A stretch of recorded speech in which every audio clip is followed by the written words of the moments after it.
E gratidão por todos vocês que participam do canal.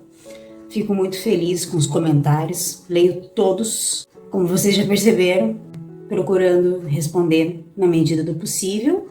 Estamos aqui para isso, para ajudar e emanar o amor a todos os nossos irmãos. Se você tiver que escolher entre o amor e o mundo, e escolher o mundo, você ficará sem o amor.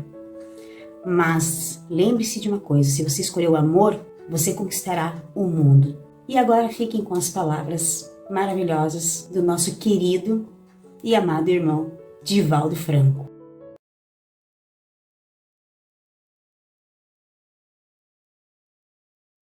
Querido irmão Divaldo, uma alegria para nós recebê-lo aqui e nós gostaríamos então de fazer algumas perguntas, aproveitando essa oportunidade, tendo em vista a obra Transição Planetária do Espírito Manuel Filomeno de Miranda. O que determina a escolha dos casais para receber os espíritos que estarão reencarnando, vindos de Alcione, tendo em vista que estes espíritos eles não têm vínculos afetivos aqui no planeta. Então, o que é que determina a escolha dos casais que vão receber esses espíritos? E por que na obra a escolha recai em casais que optam pelos métodos de concepção artificial? Então isso é muito curioso e nós gostaríamos de ouvir de ti. Caros amigos telespectadores, muita paz. A obra Transição Planetária é uma síntese do pensamento dos bons espíritos a respeito do mundo de regeneração. E essas entidades de Alcione são adrede preparadas para promoverem o desenvolvimento orgânico e moral das criaturas humanas em nossa Terra, no momento em que se transfere para o mundo de regeneração. Algumas entidades, milhões delas, ofereceram-se atendendo ao apelo do emissário de Jesus para virem modelar os novos corpos. Da mesma forma que no processo antropológico, o surgimento do neocórtex deu ao ser humano a possibilidade infinita de entender a beleza, a imaginação e a captação da vida transcendente, é necessário que o nosso corpo se adapte para receber as mentes das entidades evoluídas que se incorporarão, eles, de uma outra onda vibratória, com alguns terrícolas. Eis porque a fecundação é in vitro e não diretamente, pela falta de identidade, de pensamento e de onda mental para proporcionar a criação dos novos biótipos que irão constituir a raça do futuro. Entre aqueles espíritos que eu tive a oportunidade de identificar e que já estão reencarnados na Terra, a forma física é absolutamente igual à nossa, mas há ligeiras diferenças entre o Homo sapiens e o Pithecanthropus erectus. Houve um grande salto agora do Homo sapiens sapiens para este homem virtual da imaginação, das ondas mentais, das comunicações telepáticas, uma modificação estrutural do cérebro e de outros órgãos para poder facilitar a vida distante dos sofrimentos que tipificam a humanidade terrestre. Eis porque se tem recorrido inicialmente a um processo artificial e não apenas e só fisiológico para poder proporcionar esta construção do ser homem e mulher novos para o futuro. Com relação aos corpos, há uma referência de que alguns órgãos não seriam mais necessários no futuro. Nesse processo, já alguns deles são conhecidos? Você poderia nos dizer que tipo de órgãos nós poderemos, enfim, não mais ter no futuro? Segundo Manuel Filomeno de Miranda, o nosso trato digestivo seria aliviado. O intestino, por exemplo, seria um pouco menor.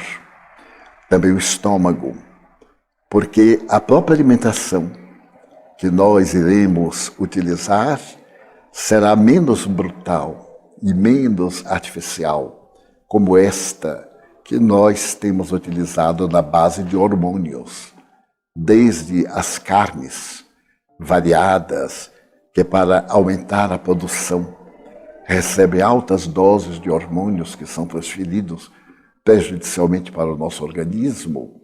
O futuro corpo, já não tendo necessidade de uma alimentação tão densa, já vem preparado para receber essa nutrição que será mais energética do que no volume de ordem material.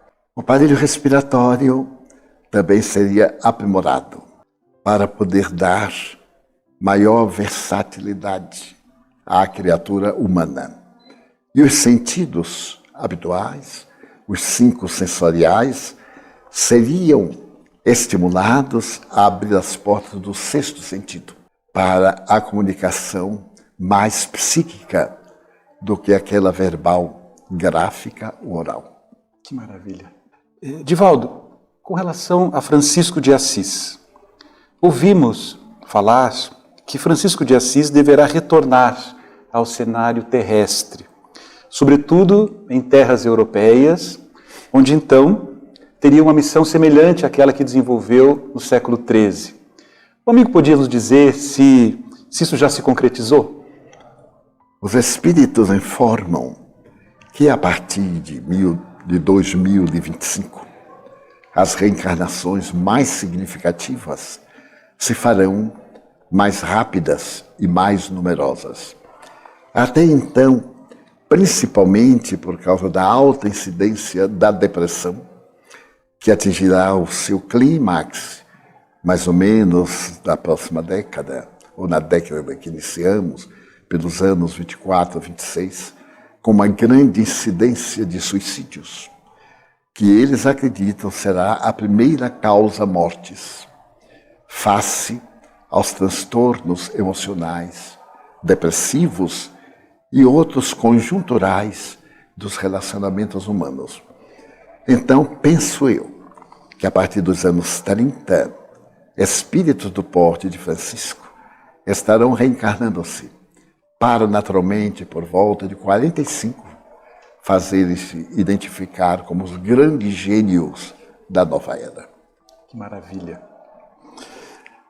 A história registra que mesmo antes da desencarnação de Francisco de Assis, as normas que ele elegera para a ordem franciscana estavam sendo deturpadas, alterando-se-lhe o sentido, o valor. Falando do oásis de trabalho e bênçãos que você e o tio Nilson ergueram na cidade de Salvador, a Mansão do Caminho, você teme que após a sua desencarnação algo semelhante venha a acontecer? Para ser honesto e sem ter a presunção de que faremos falta, naturalmente sofrerá ligeira modificação, porque cada indivíduo que vem administrar irá naturalmente transmitir a sua forma de pensar. Tem sido a nossa preocupação, fazendo uma paráfrase à vida de Francisco, criar na Mansão do Caminho o que chamamos sutilmente de uma nova Úmbria. A nossa experiência de convivência coletiva tem sido exitosa para os padrões da época de hoje.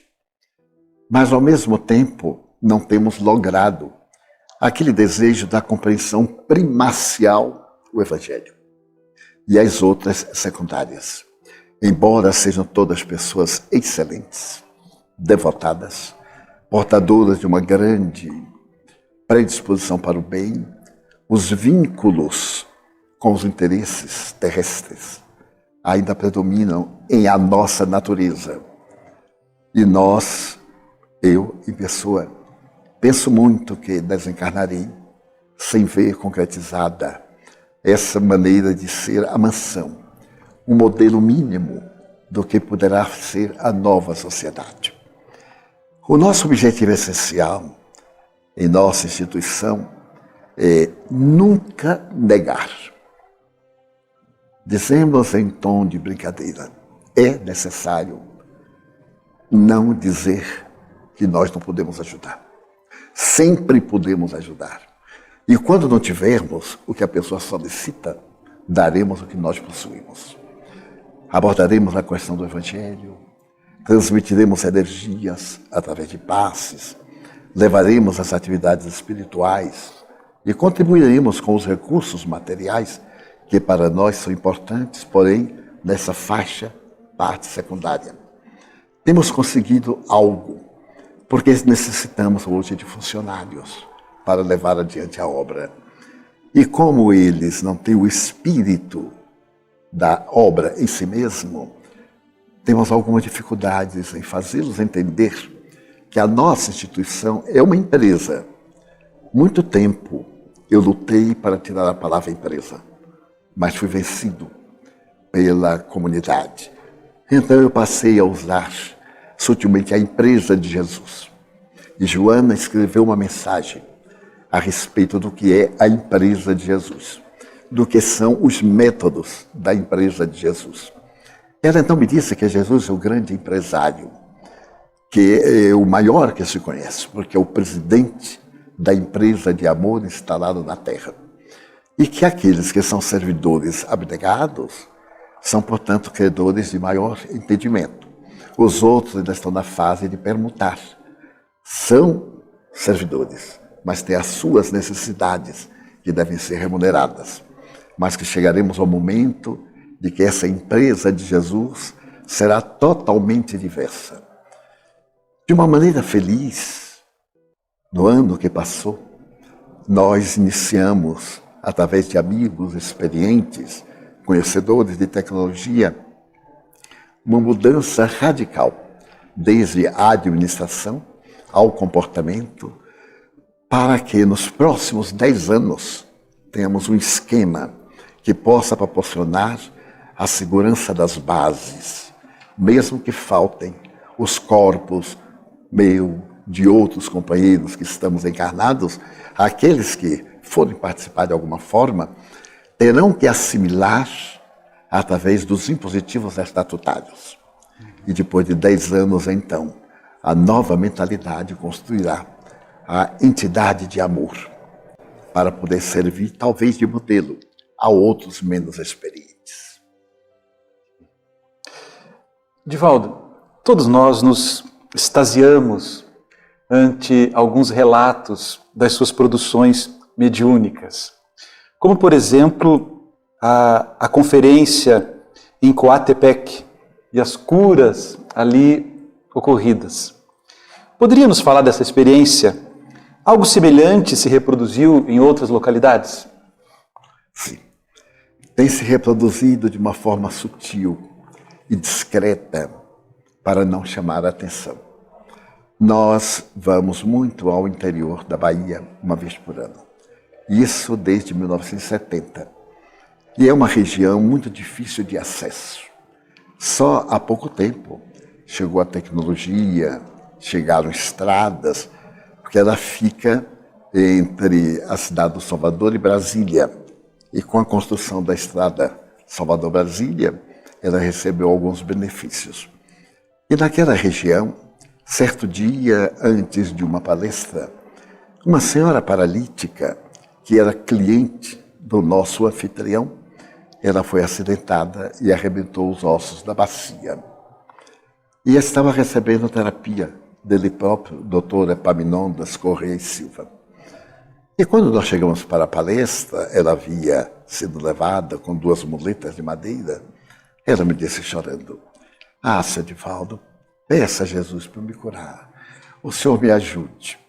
Eu disse: "Minha filha, eu sou apenas um expositor. Não tenho faculdade curativa e não tenho outras percepções." Então eu vi o Espírito de Joana dizer, quando for na hora da prece final, que ela se vinculasse mentalmente, porque Joana ia pedir aos benfeitores para ajudá-la. Eu proferi a palestra e me esqueci.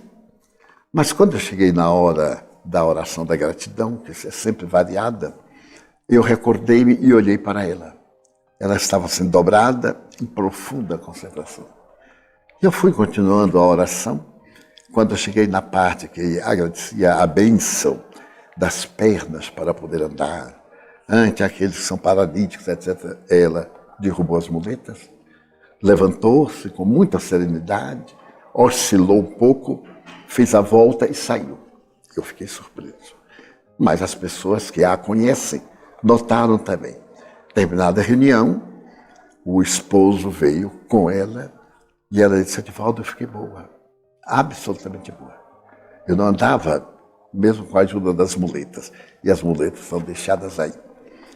Então eu depois ia ver como Deus é misericordioso, e fiquei impressionado. O doutor Epaminondas levou-a no dia seguinte ao hospital para fazer radiografias e fez uma série para comparar com aquelas que ele tem no prontuário. Todos os ossos, antes em processo de reconstrução, estavam corrigidos com alguns calos, como se eles fossem unidos e tivessem imperfeição.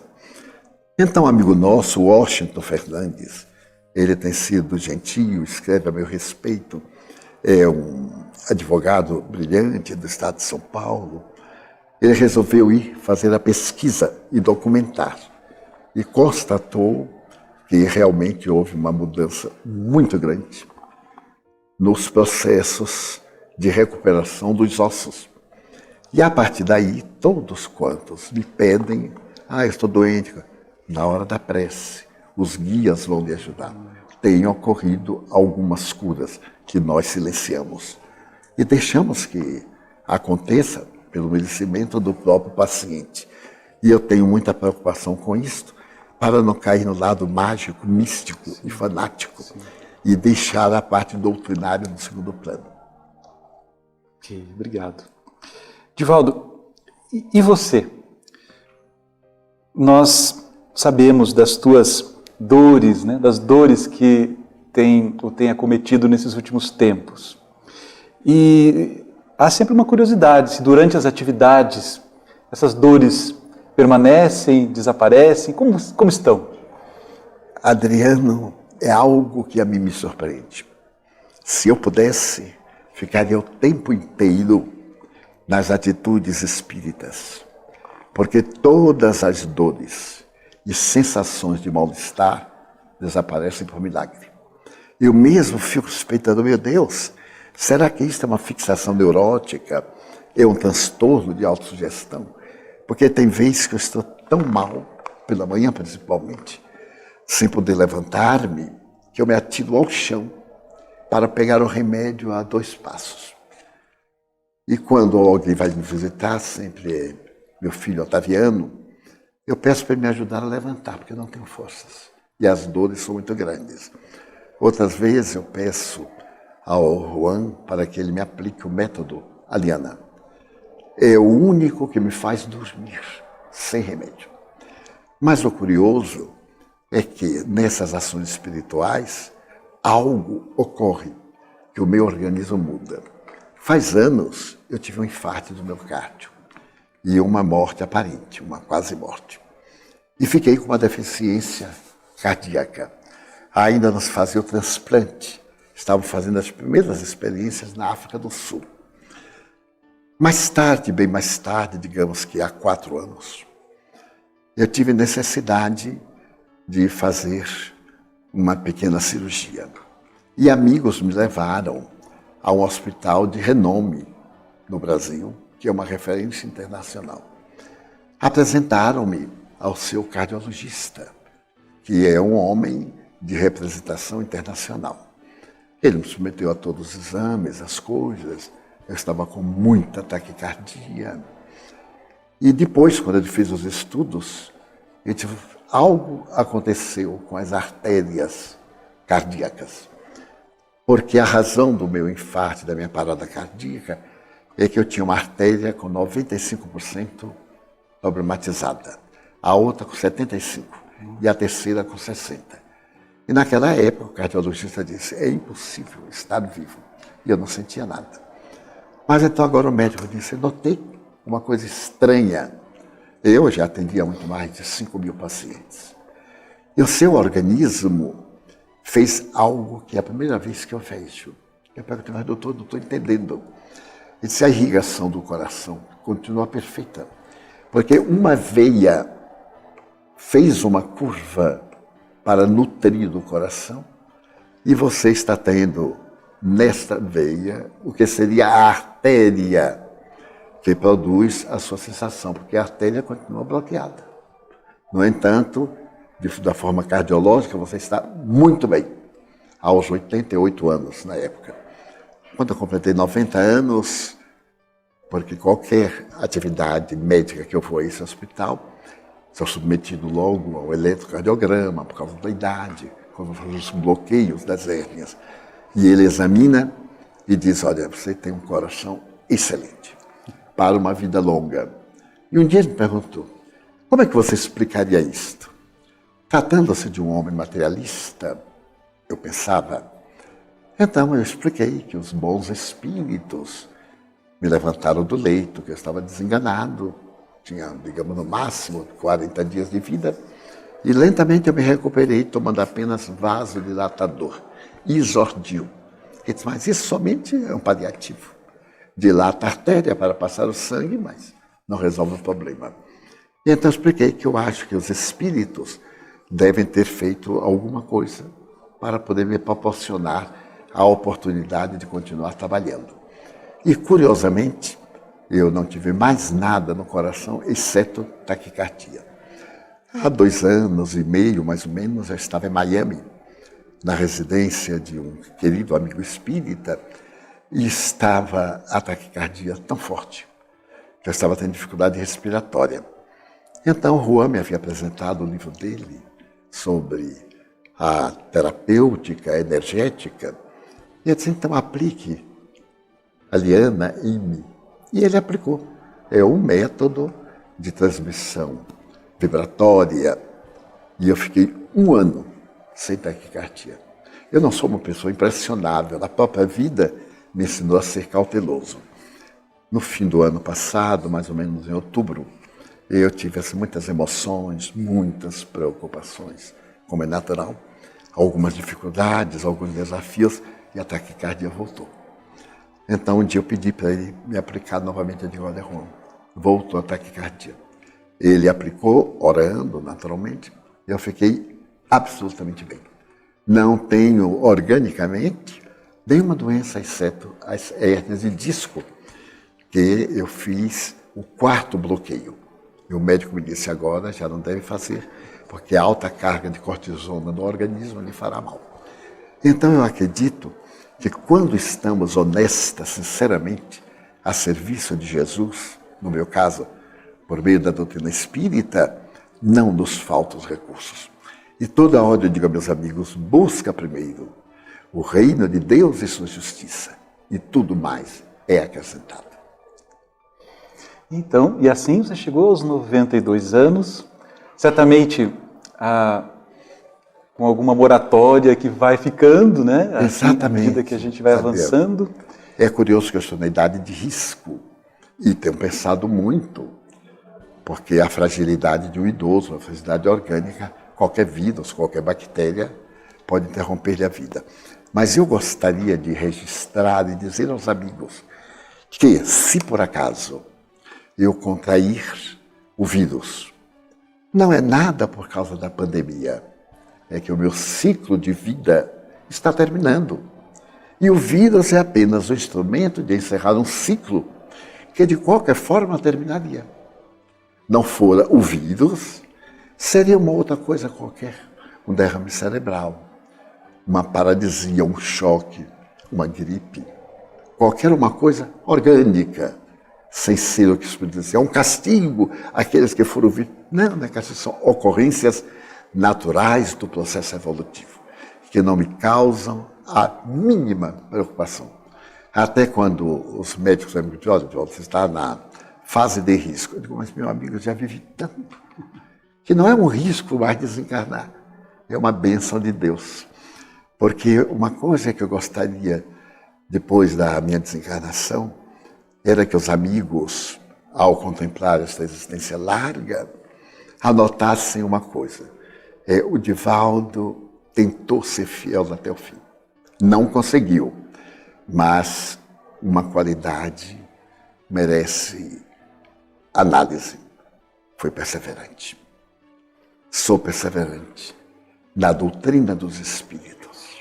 E nada no mundo se equivale a este mundo interior que me proporciona passar de uma vibração para outra, do estado físico para o espiritual, quase que naturalmente. Porque a mediunidade é algo muito mais complexo do que se pode pensar. Até hoje eu me estudo, eu me examino, procuro ver a minha razão, as interferências. Só para ilustrar, com todos esses incidentes que os adversários do bem tentaram criar para impedir a realização da semana, desde anteontem à noite em Ponta Grossa, eu vi chegar um grupo de espíritos. E a partir dali, após a palestra em Ponta Grossa, os mentores me advertiram que me mantivesse muito sereno, porque eles haviam trazido aqueles espíritos para estarem comigo e tentarem me perturbar, para criarem um problema ou algo desagradável durante a realização das atividades. E eu posso confessar que me sentia parte encarnado, parte desencarnado. Quando entrei no seu automóvel para voltarmos de Ponta Grossa, eu não estava no meu estado normal de lucidez. Eu estava semi-mediunizado. E para disfarçar, eu vim olhando o telefone, mas não estava vendo também o telefone. Era somente para você não notar, para a nossa querida menina não se preocupar e etc. A noite foi tormentosa e o dia de ontem foi indescritível pelos ataques dessas entidades. Foi, digamos assim, o dia mais difícil deste ano para mim. Nossa, porque um dos chefes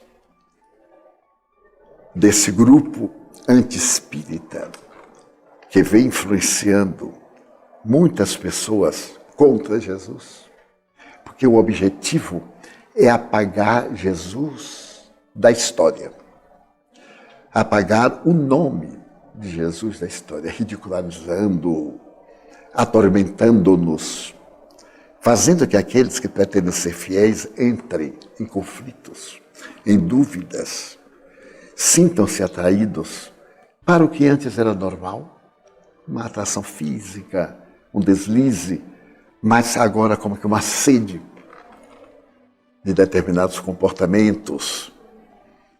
E ontem, a esta hora, eu tive necessidade de apoio especial. Então, o Juan e Laudelino vieram para o quarto, porque eu estava absolutamente fora da realidade.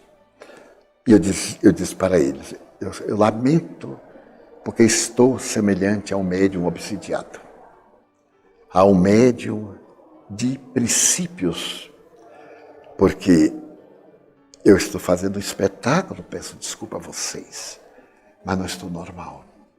E isso vai prejudicar a palestra. E no íntimo, o impulso para viajar, para ir embora. Eu sabia que eram eles, né? Criaram assim uma situação desagradável. Então Juan sugeriu lermos o Evangelho, aplicamos um passe, e eu vendo-os, e eles me dizendo coisas que eu não me atrevo a repetir, aturdindo o cérebro e também o meu caráter, porque todos nós temos caráter, dizendo coisas perversas que eu poderia continuar na mente. Eles me aplicaram o passe. E eu roguei assim a proteção de Jesus. Eu disse, o Senhor sabe que eu o amo. Então, em benefício dos que irão à palestra, o seu amor me ajude. E eu vi, quando entraram as entidades venerandas, eu vi uma entidade que é protetora da Federação Espírita do Paraná, mas que não é conhecida. É uma espécie de Orconcur, um espírito nobre, refulgente. Quando ele entrou assim pela parede, o que o povo chamou de esplendor, encheu o quarto. Ele me pôs a mão assim no coração, depois aqui no centro cerebral, e me disse: vamos com Cristo. O cristão verdadeiro tem que ter o holocausto. Vamos para o holocausto. Nós vamos incorporá-lo, utilizá-lo da aparelhagem, mas os seus conceitos não nos coloque para não nos atrapalhar. Faça as suas narrações, mas nós vamos encaminhar. E então eles vieram. E esse espírito veio realmente comigo. Mas eu não via sempre o espírito, eu via um foco. Eu caminhava paralelamente, o foco também, mas eu não disse. Eu não gosto muito de ficar falando sobre mediunidade, para não parecer exibicionismo. Aprendi a calar. E na hora em que você começou a falar, ele se acercou e lhe deu uma assistência especial para poder dulcificar o coração e apaziguar o seu organismo. É como se o organismo estivesse um pouco trêmulo e desajustado. Na hora que você falou sobre o coronavírus, então eu vi perfeitamente quando ele encaixou a cabeça dele na sua cabeça. E aquilo saiu tão claro como se fosse médico. Era como se estivesse explicando o beabá. Simples e com muita energia. E no momento, que afinal foi um momento sublime, o coral criou esse clima através de uma apresentação de altíssimo significado musical, porque foram músicas especiais, difíceis, coroadas pelo Pai Nosso, que atraiu muitos africanos e indígenas. Então as pessoas moviam o corpo no ritmo, mas os espíritos bailavam ao ritmo do Pai Nosso. Então aí eu me senti perfeitamente normal, toda a minha estrutura, como se eu tivesse 20 anos. Eu estava com muito catarro, que eu tenho essa problemática desde há 60 anos. E então o Espírito começou a me delinear a palestra e disse: a paz tem que ser o amor no seu estado de santificação. E aí veio num crescendo. E as últimas palavras, eu ainda me lembro quando digo assim: somente o amor ali foi incorporado. Até a parte final, quando ia terminando, ele me cedeu lugar para a prece. O que quero dizer? É que nós estamos em guerra com o mundo espiritual. Guerra esta desde abril, dia 4 de abril de 2004, quando muçulmanos e judeus perseguidos declararam acabar com a figura de Jesus na Terra. E naturalmente atacar-nos a nós, as espíritas. E eu perguntei: mas por que nós, os espíritas? E um rabino me disse: porque são os cristãos. Eu digo: não. Mas o cristianismo tem 2000 anos. Eu disse: não, senhor. O cristianismo real vai até mais ou menos o Edito de Milão, 313, e aí surge, eu peço licença, sem querer diminuir outra doutrina. Surgiu uma doutrina em nome do cristianismo, porém romana. Observe que é Igreja Católica, Universal, Apostólica de Pedro e Paulo, romana. Não é a igreja tal cristã. Era uma igreja de Roma, uma espécie de paganismo monoteísta. E com o advento do Espiritismo, renasce Jesus. E os senhores são cristãos. E o Espírito me disse ainda assim: quando o senhor Allan Kardec falou que a mediunidade deveria ser exercida cristamente, ele rotulou o espiritismo de cristão. Porque ele poderia dizer moralmente, no sentido ético, mas ele encontrou a única palavra que podia definir o exercício da mediunidade. Então nós temos que combater. Porque foi essa igreja de Roma que nos destruiu. Graças a ele. Então nós agora nos voltamos contra ele através dos senhores, que são os herdeiros dele. Embora vamos atingir todos os povos e nações. E observe que de 2004 para cá, o desrespeito moral, social, se tornou cada vez mais vulgar. E os partidos políticos, religiosos, convidando a degradação dos costumes e a perda do sentido ético, multiplicaram-se, porque eles estão sob a mentalização dessas entidades. E nós temos sofrido um pouco mais, porque somos criaturas humanas, e eles se voltam contra o cristianismo nas páginas do Espiritismo.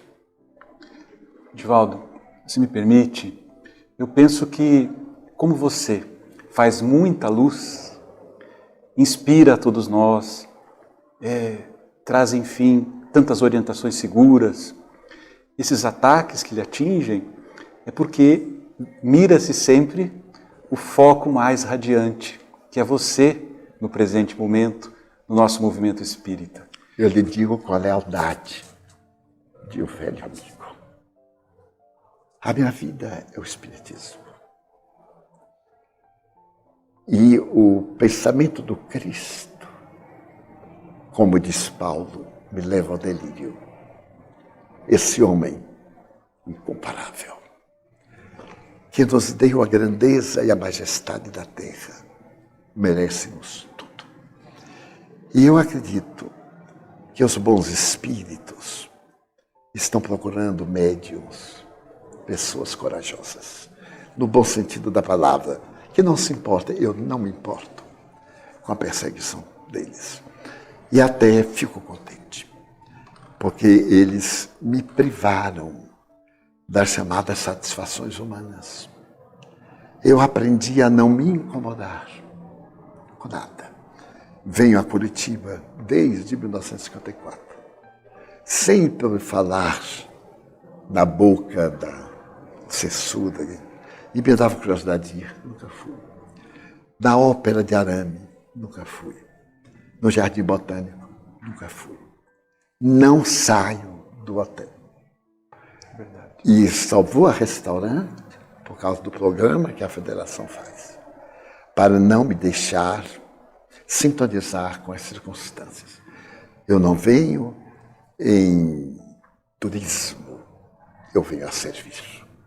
E para, não digo merecer, mas para ficar mais ou menos em condições, eu procuro ficar sintonizado o tempo todo, para poder servir à causa e não me aproveitar da causa para me servir. E é assim em toda parte. Na Europa, só me permito ir a museu, porque aí eu lucro com aprendizagem. E 2 vezes em Viena, Josef nos conduziu a 2 concertos. E nada mais não interessa. E acho que também, na hora que outros médiums compreenderem que se é médium 24 horas e não na hora da sessão, lhes acontecerá a mesma coisa, não é nenhum privilégio.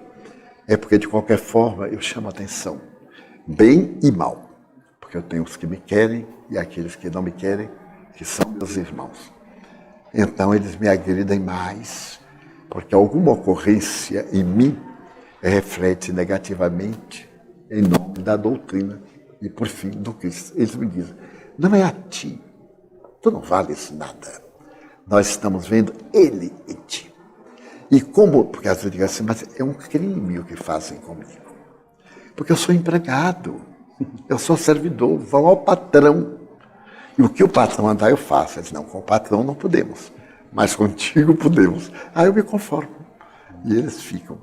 Eu conto isso no sentido de estimular outros companheiros, aqueles que estão mais cansados, que são às vezes vítimas de circunstâncias muito desagradáveis, não duvidemos que atrás, à semelhança de marionete, há mãos invisíveis criando situações boas e perniciosas. Divaldo, obrigado, mas nós não podemos deixar de falar desse ano de 2019 que passou há pouco. Foi um ano especial. Nós estamos todos na expectativa. Parece que o filme que inicialmente produzido pela Sony Pictures foi adquirido pelo Walt Disney, alguma coisa assim aconteceu. Então nós estamos todos na expectativa de quando o filme chegará aos modernos meios, né, de divulgação para podermos revê-lo. Mas vimos no filme uma bela homenagem, vimos no filme a sua participação. E como você se sentiu? Você teve uma participação ali em algum momento? Como foi essa experiência do filme sobre a sua vida? Eu confesso que tive vergonha. Vergonha de me ver no lugar que outros merecem. Esse filme eu venho impedindo há 10 anos. Começou com A Moça de Natal, desejando fazer um filme sobre Joana e sua obra literária, num confronto com Juana Inês de la Cruz. E eu a impedi que deixasse eu desencarnar, etc. A coisa foi evoluindo, até que o pessoal de Fortaleza, que tem lá um trabalho muito bom de cinematografia, se envolveu. E então, uma pessoa da IP, a que eu tenho altíssima consideração, se envolveu também em contribuir financeiramente para que o filme fosse pronto. Então eu digo, olha, eu concordo com uma condição, é rever a pauta, ler para que não tenha nenhuma coisa que não possa provar. Tudo que tiver aí eu tenho que mostrar testemunhas para honrar o nome do Espiritismo. Que não me faça nenhum elogio, que o filme não seja eu, seja uma mensagem de que qualquer um de nós pode fazer qualquer coisa em favor do bem. E então nós revisamos 4 vezes. Mudamos os nomes. O fato é verdadeiro e os nomes foram alterados. Até que eu pedi a Valdir Júnior, da IP. Ele é presidente da entidade e também é um homem de altos negócios em São Paulo, para que ele verificasse, já que ele me quer bem, de uma forma neutra, em que eu quase não aparecesse a proposta espírita, confortando as pessoas, encorajando. Aí ele me disse, pode ficar tranquilo. E aí eu permiti que fizesse. Conheci o Clóvis. Este homem, que era o diretor, era materialista. Depois que ele leu o filme, que ele viu o roteiro, ele leu o Livro dos Espíritos. E sentiu uma onda mística que o levou a Assis. Ficou em Assis 1 semana, meditando, convertendo-se, sentindo a vida imortal. E então mudou de paisagem. E então, ao contratar todo o elenco, constava uma cláusula que todo o elenco lesse o Livro dos Espíritos. O elenco leu o Livro dos Espíritos. E lesse a biografia que Ana Lande havia escrito, com a minha autorização, onde estavam os fatos que eles apresentaram, conforme o cinema permite. Mas no dia da avant-première, em Salvador, eu me senti assim, tão constrangido. Mas eu senti como, não sendo homenagem, mas um testemunho. Primeiro, por causa da maledicência. Eu não receio, mas eu quero poupar os outros, que eu estava tentando competir com o Chico Xavier, como alguns amigos escrevem. Eu digo, ai meu Deus. Aí eu fiquei muito feliz agora quando saiu o Arigoto, generalizou.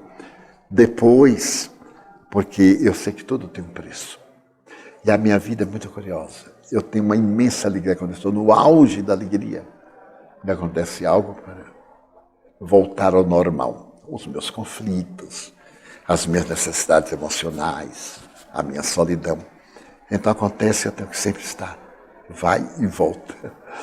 Mas a mensagem do filme, depois eu fui assistir como crítico. Não tem uma cena que não tenha realmente acontecido. Eles foram muito felizes e o personagem Joana, foi a própria Joana que escolheu, porque ele mandou fotografia. Eu nunca assisti uma novela, nunca.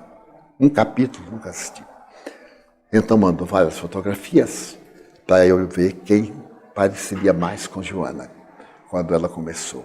E eu fui olhando as fotos e Joana disse, eu gostaria muito que essa senhora me representasse.